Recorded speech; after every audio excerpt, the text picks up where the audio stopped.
Aquarius Rahu का implementation आता है, इल्यूजन का इम्प्लीमेंटेशन आता है। तो झूठे हैं जिसकी आंख या जिसके आंसू झूठे हैं, वो आपका केप्रिकॉन हो गया। एक जोन में रहना, वो केप्रिकॉन की खासियत है। केप्रिकॉन लोग अपने एक जोन में रहते हैं, एक बाउंड्री बना करके रहते हैं उसके अंदर। जो प्लैनेट भी आपका केप्रिकॉन में चला जाएगा, वो प्लैनेट भी आप देखोगे जल्दी चेंज नहीं होता है, बदलता नहीं है, मूव नहीं करता वो। तो स्कॉर्पियो कर्म बनाता है। स्कॉर्पियो बहुत तगड़े लेवल पे कर्म बनाता है। ठीक है, इसकी चर्चा करेंगे कर्म की। केप्रिकॉन से अगर तुम 11th देखो, हम क्योंकि केप्रिकॉन राशि पे आ गए हैं, अब आलसी कह लो या अपॉर्चुनिस्टिक कह लो, मतलब जब उसको मालूम है कि उसका एकदम 100% तय है कि अब उसको शिकार मिल जाएगा, अब तब वो हिलेगा, तब तक वो हिलता नहीं है। तो इसलिए तुमको एक केप्रिकॉन के साथ खासियत मिलेगी। केप्रिकॉन, स्कॉर्पियो और वर्गो वाला तीनों के साथ एक खासियत तुमको मिलेगी कि जब तक डेडलाइन ना आ जाए, एकदम माथे पे एकदम गोली मार के हो ना जाए कि अब करो, तब तक ये हिलेंगे नहीं। ये मगरमच्छ की तरह डले रहेंगे, एकदम शिकार मुंह के पास आ ना जाए तब तक हलचल नहीं करने की। जब शिकार मुंह के पास आ गया, तुरंत मुंह खोलेंगे, खटाक से अंदर डाइजेस्ट। ठीक है, सो मगरमच्छ का क्वालिटी है। और ये क्वालिटी आप देखोगे स्कॉर्पियो, वर्गो, केप्रिकॉन तीनों के अंदर ये रहते हैं कि आप इनको बुलाओ 4 बजे, तो ये आ रहे 5 बजे, क्योंकि इनको मालूम है कि ये सहेंगे अभी 4 बजे बुलाएगा, फिर ये होगा वो होगा, 15 मिनट बैठाएगा, तो हम तो एकदम उस टाइम में चलेंगे जब प्रोग्राम शुरू हो जाएगा। और अगर तुम 5 बजे वो पहुंच रहे हैं और तुम्हारा कार्यक्रम नहीं शुरू हुआ, अगली बार वो 6 बजे आएंगे, उसके अगली बार फिर वो 8 बजे आएंगे। इस तरीके से वो केवल उस पीक टाइम पे आने का पसंद करते हैं, उससे ज्यादा नहीं। ये केप्रिकॉन लोग की वो होते हैं। तो मगरमच्छ, अब मगरमच्छ जितना भी आप शास्त्र उठा के देखो, ग्रंथ उठा के देखो, मगरमच्छ का आना बहुत लिमिटेड है। दो स्थानों पे मगरमच्छ की बात आती है। एक तो है गजेंद्र मोक्ष के पाठ पे, उसमें बताया था कि हाथी का पांव मगर पकड़ लेता है, सूंड पकड़ लेता है हाथी का, और उस वो कुछ नहीं कर पाता, हाथी मूव नहीं कर पाता है वहां पे। और इस वजह से वो विष्णु भगवान को प्रार्थना करता है कि विष्णु भगवान आकर के वो करे। तो गजेंद्र मोक्ष का होल पार्ट इसी बात पे कि वो हाथी, गज जो है गजेंद्र मोक्ष, गज अपने मोक्ष की प्रार्थना कर रहा है, वो भगवान विष्णु की आराधना करते हुए, और वो कह रहा है कि मुझे आकर के इस गज से छुड़ाइए। वो पूरा उस पार्ट का सार है।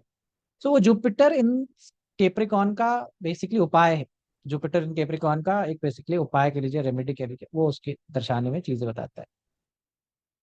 दूसरा, अगर ये डिबिलिटेशन की कहा कथा जोड़ी गई है, तो एग्जॉल्टेड की कथा भी जोड़ी गई जाएगी। क्योंकि एक सिंगलेटन बातें नहीं करते, हमेशा बातें होती हैं तो दोनों तरफ की बातें होती हैं। तो एग्जॉल्टेड, मतलब एग्जॉल्टेड केप्रिकॉन की कथा कहाँ आती है? फिर एक बार रामायण में, कि जब हनुमान जी जा रहे हैं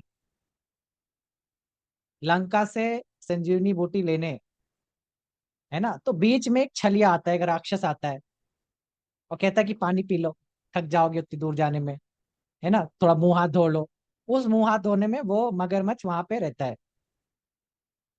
ठीक है, वो मगरमच्छ वहां पे रहता है, और हनुमान जी उसका धोखाधड़ी समझ जाते हैं और उसको दे दनादन, दे दनादन उसका चटनी बना देते हैं। तो ये अगर नदर कहानी की मंगल केप्रिकॉन में एग्जॉल्ट हो जाएगा, मंगल को पकड़ नहीं पाएगा मगरमच्छ, मंगल तो वो केप्रिकॉन को कूद डालेगा। हनुमान जी को मंगल से डिनोट करते हैं। तो इसलिए एक तरफ जुपिटर का बता रहे हैं कि हाथी गज जाकर फंस जाएगा, और एक तरफ मंगल जाकर के कूद के चला आएगा। तो दैट इज हाउ आप देखोगे। अगर इसलिए आपको बड़ा सतर्क रहना पड़ेगा, कुछ भी आप कहीं पे भी कोई नाम दिया है, वो योग में हो, ज्योतिष में हो, अध्यात्म में, पुराण में, आयुर्वेद में हो, अगर वो नाम सेम जगह इस्तेमाल कर रहे हैं, तो इसका मतलब उसके पीछे कनेक्शन है, और वो अज्यूम करके चल रहे हैं कि आपको कनेक्ट कर ले जाओगे वहां पे। ठीक है, तो ये मगरमच्छ की चीजें आती हैं, समझ रहे? और क्या आता है मगरमच्छ के बारे में, कुछ और जो आपने सुना हो मगरमच्छ से रिलेटेड? तो वो अब वेरी पेशेंटली ना मौके की तलाश में बैठा रहता है कि जब राइट टाइम होगा तभी स्ट्राइक करेगा। हाँ, तो पेशेंस है। और पेशेंस है। हाँ जी। और ये और कुछ जो जनमानस की मौका बातों में चूकता भी नहीं है। मगरमच्छ के बारे में सुना हो? सर मगरमच्छ इज एनिमल, मतलब जो भी, कि वो पानी में भी तैरेगा, जमीन पे भी चलेगा। पानी में उसकी ताकत जितनी पावरफुल होती है, जमीन में भी also he is very powerful. जैसे हाथी is not powerful in water, लेकिन जमीन में पावरफुल है। बाकी टेरेस्ट्रियल एनिमल नहीं पावरफुल होते, लेकिन वो दोनों जगह पावरफुल होता है, दोनों जगह आराम से चलता है। हम्म। हाँ जी। बहुत ही नाइस। और एक और कुछ? कैमोफ्लाज कर लेता है अपने आप को। वो तो हर जानवर का गुणधर्म है, वो हर जानवर को एक कहीं ना कहीं मिलता है कैमोफ्लेज करने हाँ का जी। टेक्निक। आप हाँ देखो मैं ना वो जीब्रा को भी है और उसको भी हाँ है। जी।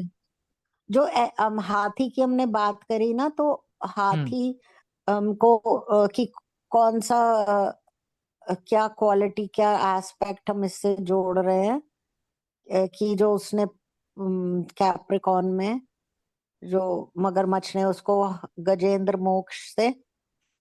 जुपिटर, जुपिटर इनके गज बोला जाता है ना, गज केसरी योग बोला जाता है जुपिटर मून हाँ के जी। लिए। हाँ जी। तो हाँ वो जी। गज बेसिकली जुपिटर को रिप्रेजेंट करते हैं उस, हमेशा जहाँ हाँ पे भी जी। हाथी को जुपिटर से रिलेट करते हैं, इसलिए गजेंद्र मोक्ष का हाँ जुपिटर को मोक्ष दिलाने का तो उसमें है। वैसे तो हाथी विजडम का ही कारक है। हम्म। विजडम भी हाथी है। हम्म। हम्म। हाँ तो correct। स्किन भी मगरमच्छ की is like very stony and very hard to penetrate, वो भी बहुत है। हम्म। ऐसा भी होता है कि उसका शायद यार मुंह खुला है तो कोई, मतलब बीच में कुछ अगर कुछ डंडी फंसा है तो बंद नहीं कर पाता पतली सी, ऐसा कुछ सुना है मैंने। हाँ हाँ। सर एक जगह और मेंशन है, जब शंकराचार्य जी को उनकी फैमिली परमिशन नहीं देती संन्यास लेने की, उनकी मदर, हम्म। तो हम्म। वो माया रचते हैं या जो भी है, सच्चाई होती है कि मगरमच्छ उनका पैर पकड़ लेता है और उन्हें पानी में ले जा रहा होता है। तो वो अपनी हम्म। माँ से कहते हैं मगरमच्छ मुझे छोड़ देगा अगर आप मुझे संन्यास की अनुमति देंगे तो जुपिटर डेबिलिटेशन का यहाँ पर कुछ कनेक्ट का होता वैसा नहीं लग रहा। हम्म। Correct correct. वो स्टोरी है जी। मगरमच्छ के रिगार्डिंग।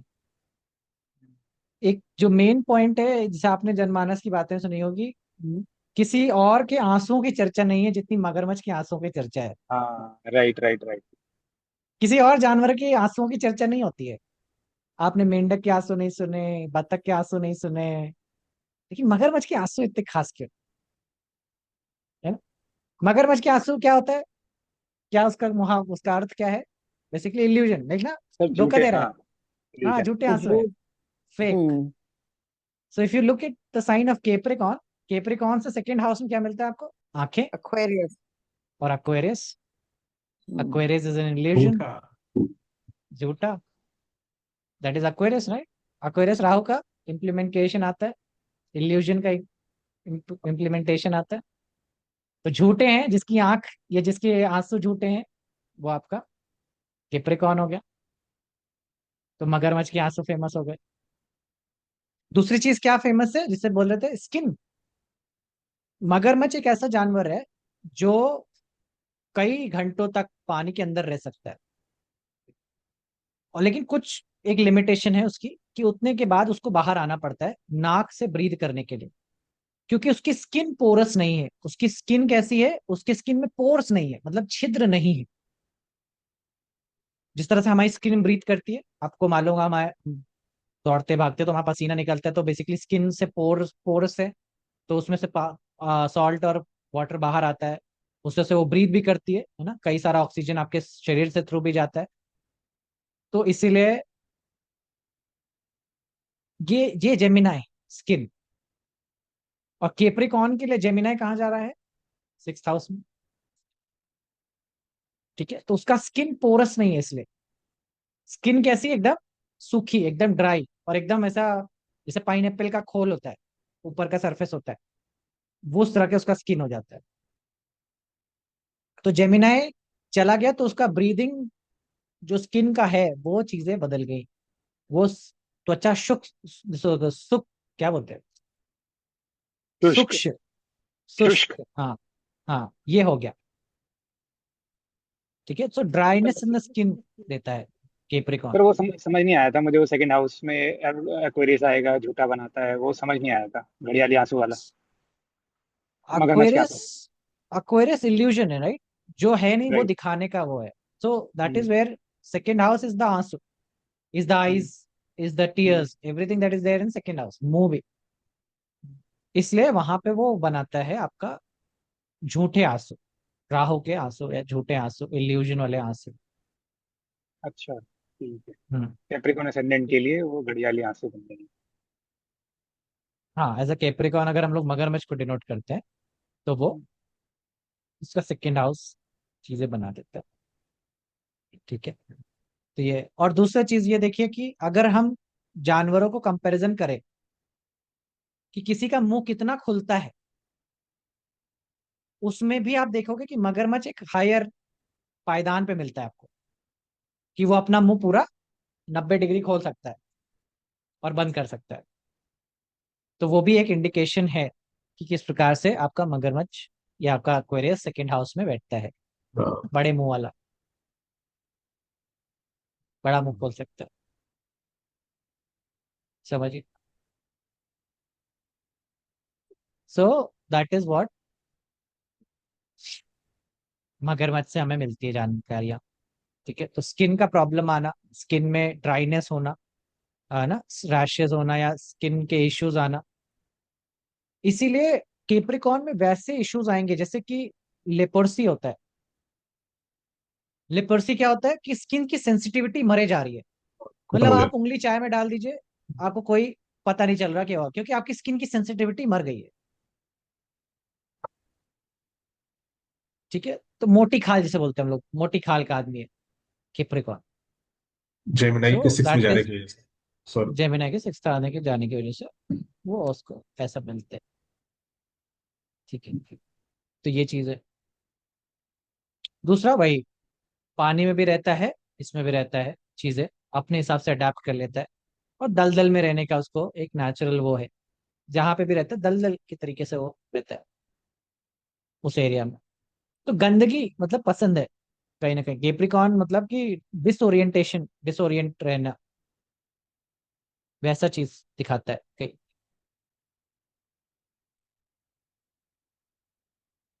सो इसलिए केप्रिकॉन एज अ मगरमच्छ या एज अ राशि, आप देखेंगे बहुत सारे डिलेस का कारण भी है, बहुत सारी चीजें धीरे धीरे होने का कारण बन जाता है।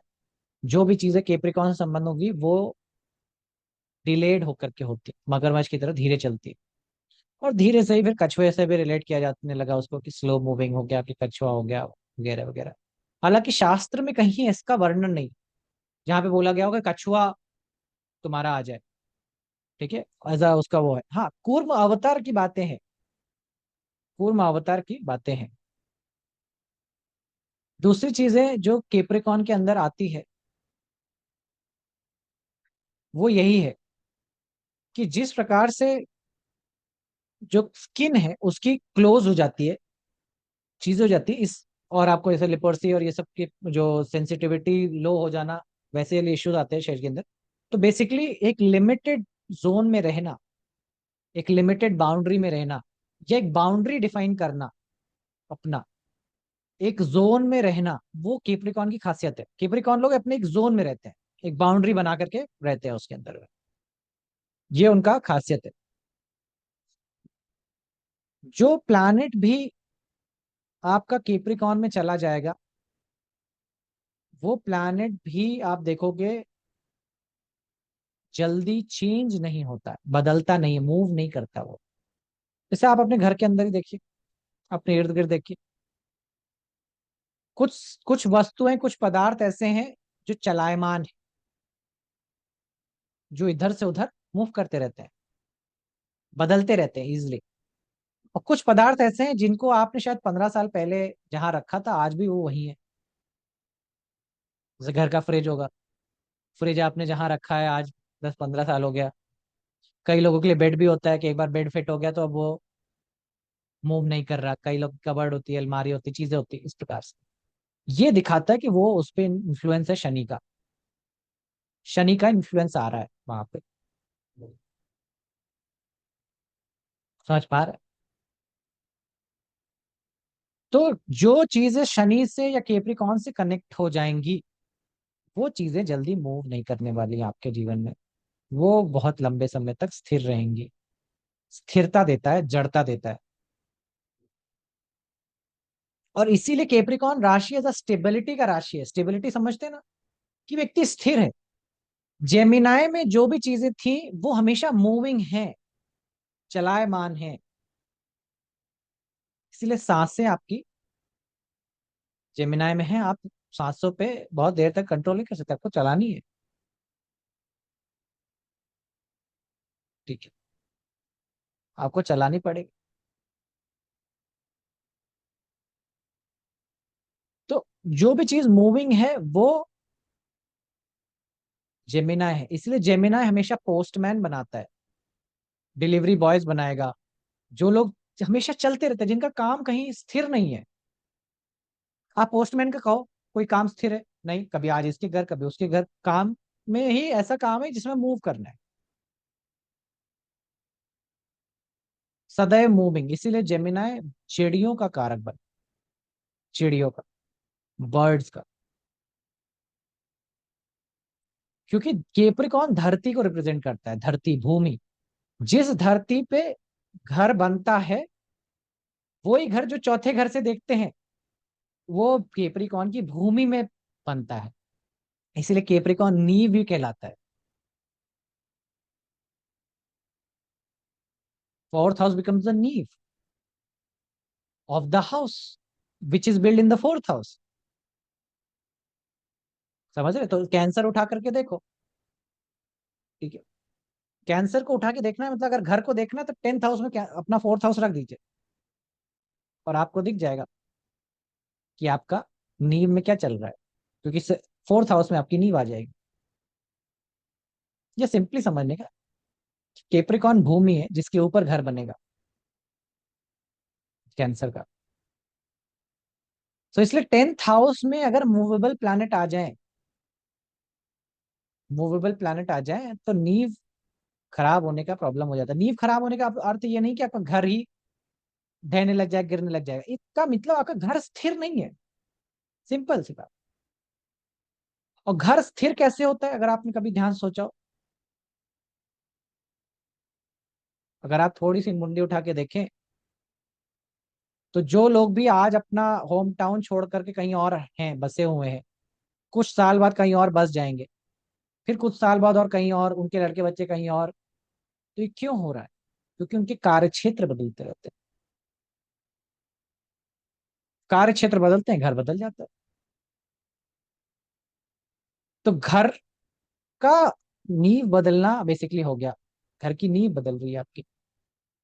तो 10th हाउस इसलिए स्टेबिलिटी का कारण है कि व्यक्ति, भैया तुम हरियाणा के गांव में पैदा हुए, वहीं खेती बाड़ी थी एकर्स में, वहीं तुमने गन्ना बोया, वहीं तुमने गेहूं बोया, वहीं जिन लिखना पूरा जीवन बिता दिया और फिर तुमने स्वर्गवास को प्राप्त कर लिया। ये बताता है कि केप्रिकॉन आपका बड़ा बली था, ताकि आपकी नींव नहीं हिली। आप कहीं से हिला नहीं पाए, आपका कोई नींव, आप कहीं मूव नहीं करे, हरियाणा से दिल्ली नहीं आए रहने के लिए। आप जहां थे वहीं पे रह गए। अब ये आज के समय में बुरा साउंड करता है, ये बुरा साउंड कर रहा है, बट एक्चुअली में it's a very good thing ना, कि भाई आपको कहें जहाँ जहाँ आप जन्म लिए, आप वहीं पे आप आराम से करें। आज का एक्सपोजर, अब आज का मेंटेलिटी बदल चुका है लोगों का। लेकिन पहले के टाइम पे इसको एज अ वर्च्यू ही देखा जाता था, एज अ देखा जाता था कि हाँ आपका ब्लेसिंग है। ठीक है, तो ये दिखाता है 10th हाउस आपका। ये दिखाता है केप्रिकॉन आपका। केप्रिकॉन का चीजें दिखाएगा आपको कि किस प्रकार का वर्च्यू है, किस प्रकार की चीजें हैं। इसको आएंगे चार्ट में कैसे रिलेट करना है। But ultimately you have to see Shani. ये सब शनि का गुण दश है। इसलिए शनि अगर चौथे घर में आ जाता है, जैसे ही कैंसर के साइन में हो जाता है, या शनि चंद्र की युति हो जाती है, शनि मूवेबल साइंस में आ जाता है, तो व्यक्ति का पलायन होता रहता है, उसका मूवमेंट इर्द गिर्द होता रहता है। ठीक है, चौथे घर का शनि हो तो देखिए आप कि व्यक्ति हर 2 ढाई साल में उसका जॉब परिवर्तित होता रहेगा, चीजें बदलती रहेंगी उसके लिए, स्थिरता नहीं आती है, जड़ता नहीं आती, मूविंग हो जाएगा हमेशा। समझ पा रहे हैं? तो ये खासियत हो जाती है केप्रिकॉन की। केप्रिकॉन एक प्रकार की स्टेबिलिटी देता है बहुत सारे लोगों को, कई लोगों को स्टेबिलिटी अच्छी लगती है, कई लोगों को नहीं लगती। जैसे मुझे स्टेबिलिटी नहीं अच्छी लगती, मेरा केप्रिकॉन में चंद्रमा है, 2 ढाई साल के बाद फिर लगने लगता है कि अब कहीं और। मेरा एक्चुअली में जो ड्रीम है वो पता है, एक ऐसा घर बनाना है जो जो लाइक ना ट्रक के अंदर हो, ट्रक के अंदर वाला घर चाहिए मुझे, कि मैं हर दिन उठूं तो एक नए शहर में, हमेशा मूविंग, वैसा वाला घर चाहिए मेरे को, कि मस्त दाल रोटी वहीं बनाओ, खाओ, हर दिन एक नए खेत में बैठेंगे, कभी किसी की वादियों में, कभी कहीं समंदर किनारे, कभी किसी मंदिर के सामने, गाड़ियां लगा लगा के बस टहलते रहेंगे। ये अपना आता है। ठीक है, तो ये मुझे नहीं पसंद है, कई लोगों को पसंद होती है। और हमारे पिता बोलते हैं, अरे इलाहाबाद छोड़ काय जगह काय को जाना, उनके लिए मौत आती है इलाहाबाद से बाहर निकलने। ठीक है, तो हर व्यक्ति का अलग अलग वो आता है, वो दिखाता है कि केप्रिकॉन कैसा है। केप्रिकॉन में चंद्रमा हो, केप्रिकॉन में बुध हो, है ना, आप स्थिरता नहीं चाहते, आप चाहते हैं कि यहाँ जीवन में कुछ ना कहीं घूमते फिरते रहो, कहीं ना कहीं चलते फिरते रहो ना, मूविंग रहो, आगे बढ़ते रहो, चीजें होती रहे लाइफ में अंदर। 10वां घर ज्यादा स्ट्रांग हो जाएगा तो वहीं स्थिर हो जाएंगे, वहीं रुक जाएंगे, बस जाएंगे। जिस प्रकार से घर बस जाते हैं, एक कंस्ट्रक्टेड घर तो जड़ है ना, वहीं पे बसा हुआ है, एक बना बनाया मकान वहीं पे टिका हुआ है, बट वाहन चलते हैं, गाड़ियां चलती हैं, मूव करती हैं। ठीक है, तो इसीलिए इसीलिए जेमिनाई चक्का बनाता है, चक्का, टायर्स या व्हील्स जेमिनाई बनाता है। और उस चक्के को खराब करने के लिए केप्रिकॉन चाहिए। इसलिए केप्रिकॉन के एक्टिवेशन या केप्रिकॉन का संबंध हो कोई मूविंग ऑब्जेक्ट ऑब्जेक्ट के साथ में, जैसे कि सैटर्न 4th हाउस में, 5th हाउस में बैठ जाए, तो चेयर का चक्का खराब होता है, चेयर का व्हील खराब हो जाएगा। क्यों खराब होगा व्हील, क्यों खराब होगा? क्योंकि व्हील एक मूवेबल ऑब्जेक्ट है, सैटर्न इमोबाइल कराता है, तो सैटर्न 5th हाउस में जाएगा तो आपके व्हील्स को खराब करना है उसने। ठीक है, सैटर्न 4th हाउस का जिस साल में पहुंच जाए एक्टिवेटेड ईयर से, गाड़ी के टायर थोड़ा चेक कराने पड़ेंगे इस बार, पंचर हो सकती है, गाड़ी आपकी इमोबाइल हो सकती है। उसके और भी चीजें, सैटर्न केतु मिलना चाहिए पंचर होने के लिए, नए टायर्स के लिए आपको कुछ और कॉम्बिनेशन चाहिए, बट सैटर्न का इन्फ्लुएंस चाहिए। एक्टिवेटेड ईयर से 4th हाउस में सैटर्न है, तब की बात बता रहे हैं। ट्रांजिट कर रहा था तो मुझे याद है 2014 के अराउंड ट्रांजिट होता था, 14 से पहले और 12-13 के अराउंड, 12-13 के अराउंड में ही, ना ना, और आई थिंक 3rd हाउस में जब था सैटर्न ट्रांजिटिंग, तो बहुत मेरे टायर्स खराब हो रहे थे, वाहन के टायर्स बहुत खराब हुए थे उस टाइम पे, I think मुझे याद है 2-3 बार मुझे टायर नए लगवाने पड़ गए थे। 3rd हाउस में सैटर्न ट्रांजिट कर रहा था उस टाइम पे, सो तो 4th हाउस नहीं है, 3rd हाउस है, सो आपके ओरिजिनल 3rd हाउस से सैटर्न ट्रांजिट करने लग जाएगा, वाहन के टायर्स के प्रॉब्लम्स आने लग जाएंगे। समझ रहे हो? तो इमोबाइल है, तो जितनी भी चीजें आपके घर में मूव नहीं करती है वो आपकी केप्रिकॉन के इर्द गिर्द आती है, केप्रिकॉन के उसमें आती है।